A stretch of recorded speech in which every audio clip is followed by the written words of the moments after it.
Hello. I am back, and this time around I'm going to show you how to make snake design, those random braid designs that you see on cornrows when you're bored with your cornrow and you just need something to make it more interesting.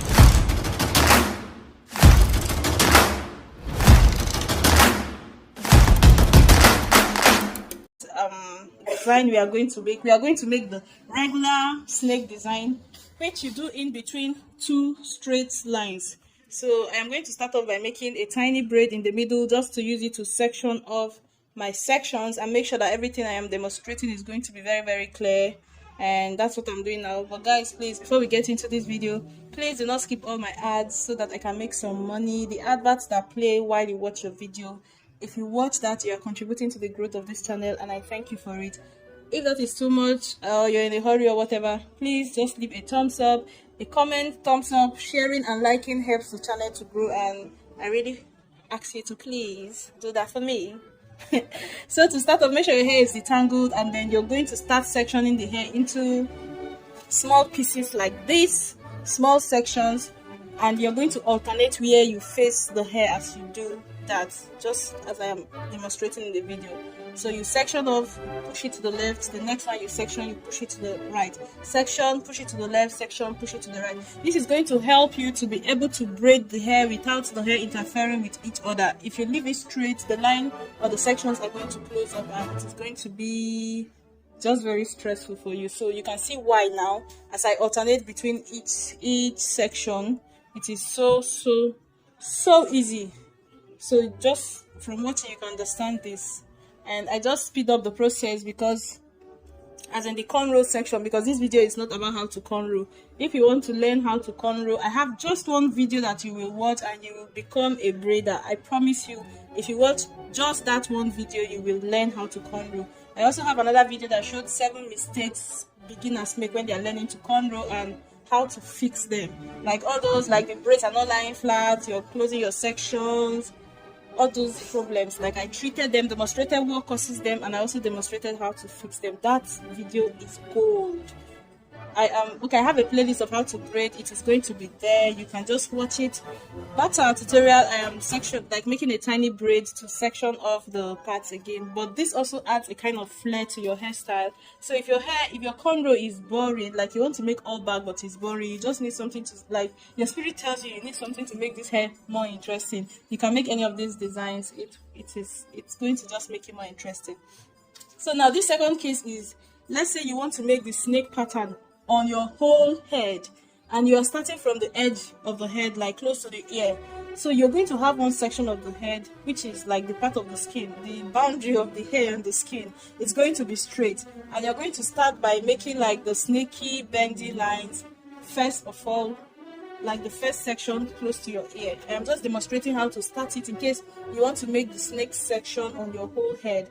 And we are assuming that my left hand in this video is your ear section, which is straight. So you just start off making the snaky pattern on the side that you can work with, and then after that you can continue making that pattern. If that is what you want, you can continue making that pattern all the way through the rest of the hair, because sometimes it is easy to incorporate these styles in the center of your sections. Like you can just place it in the middle of your hair. But if you want to make the whole hair, sometimes you get to your ear section or to the edges and you just get stuck and confused. So that is why. Now let's assume you have made your first one and you just want curved sides. Like I am covering the variety of braided designs that I see, like these little designs that we use to spice up cornrows, and this is one of them. So this is the instance where you have like curvy line but straight braids. So the other one we did were straight line, curvy braids on one side, then straight line. We are becoming confused. So the first one was 2 straight line curvy braids. The second one was 1 straight line, 1 curvy line, then curvy braids. This is 2 curvy lines and straight braid in the middle. This is also another design you can incorporate on your cornrows to make it more interesting. Instead of sectioning the hair straight down, you use the wiggle the line through the hair, and it makes it more interesting. And I'm just going to braid this section away because I don't know what to do with it, but this is most likely how your last braid is going to end. So let's move to the other part of the hair. Let me show you when the snake braid looks different. Now the width or the thickness, like the the size of the pattern where you braid the snake braid and how close you make these sections that goes across. This one I am making now. How close you make these and how wide the section is going to determine how wiggly your snake is. If you want the snake to not look too wiggly, then you have to make the boxes like the first one I did, the very first snake braid I did. And the longer the lines in between, the less like a snake it is going to look. So let's assume you really want like those wiggly, like the ones that are close and twisting around very, very crazily. This is it. You have to make the patterns close together and small. Okay? And then you have to give it enough space to move before it turns around. So that section has to be wider also. You're going to see what I mean in a few seconds, because this one is going to be really wiggly, wriggly, very snaky. I think I'll say snaky so that I can stop biting my tongue with the wiggly. So you wriggle your way and you wriggle. Just make the distance where you have to wriggle close, like a snake that's not interested in escaping and just wants to play around. Like just wriggle very close, covering as less distance as fast as possible. Like you're not in a hurry to finish up. Let's just put it that way. So the braids are closer together and it's wriggling close. You know, it looks more snaky. It looks more intense. It's more eye-catching. It just looks more serious. You get what I mean? So even if you have that section smaller but way like this exact braid I just made now is thinner, then you're still going to get the wiggle, snaky distance. So if you get to a distance, you have to stop at section or you do everything and clip it away. But I had just one clip out of laziness. I didn't want to go get another one, and I just continue to wiggle, snaking around. And I am going to do this to the end of the braid. I think you've learned it now, so I'm going to fast forward the rest of it. It is that easy. So let's go. It's on. This is how you're going to keep twisting around your clients or your sisters or your child's or your mom's or whoever hair you're making. But as you can see, this is cornrow without hair extensions, and it looks interesting because we decided to play with the design. So mission accomplished. Yeah. Now the next one we are going to do is when you have one side angled. Just the same way we created one side regularly, one side straight. Now we are going to make one side triangle. Okay, let's assume you're at the edge of your head and you want to start making the triangle design, this type of design, and you're starting like close to your ear.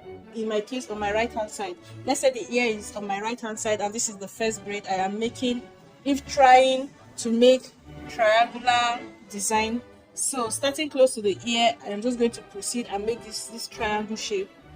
You get what I mean? So I assuming the ear is on my left there, right there on my left. You get? So that's how you start. But on the next braid, I'll show you exactly what it looks like. This can be a design if you want, but if you want this etisalat exactly like this, I'm going to show it to you. I am running out of space, but you're still going to learn this style. I promise you. Just keep watching. If you like anything about this video, or if you're still watching up to this point, then you're definitely learning something. Please leave a thumbs up. It helps me grow and it makes me feel good. So take your time. I think this one is kind of slower than the snake design. You really have to take your time and make sure the edges of the triangle look sharp so that it can look like a triangle. If you mess it up, if the edges are not pointed, it is going to look like a snake design. And guys, it is funny when you cannot tell if it is a triangle or a snake because you didn't point out, you didn't make the end pointy enough. So choose which one you're going to do. Choose whom you are going to serve. You're either making the snake or the triangle. If you're making the triangle, make sure you make that end pointy. And as you can see, for the triangle, you don't braid the whole hair. You have to work like the whole design is there, the braid itself. So for your next one too, you will follow exactly that shape and section of the place you're going to plait, and just keep going. If you're braiding your whole hair, that's your movement. You keep following the design you've already made and you continue that way. So if you want me to make a full head of any of the styles, just let me know. But I believe the explanation I gave took into account, like if you're braiding your whole hair with this design or child's hair and this is what we came up with. These are the various simple, usual braid designs that we have, especially around me here in Nigeria. Some of them, not all of them, some of them are popular, others I have never seen someone carrying here except on the internet. And I am about to poke this camera with this big head, and we are done. Okay, she looks lovely. She looks lovely. Okay, guys, wait. Give thumbs up my video. If you want to come and look for trouble, come and watch my video. You now go for my trouble. Don't do that, please. Just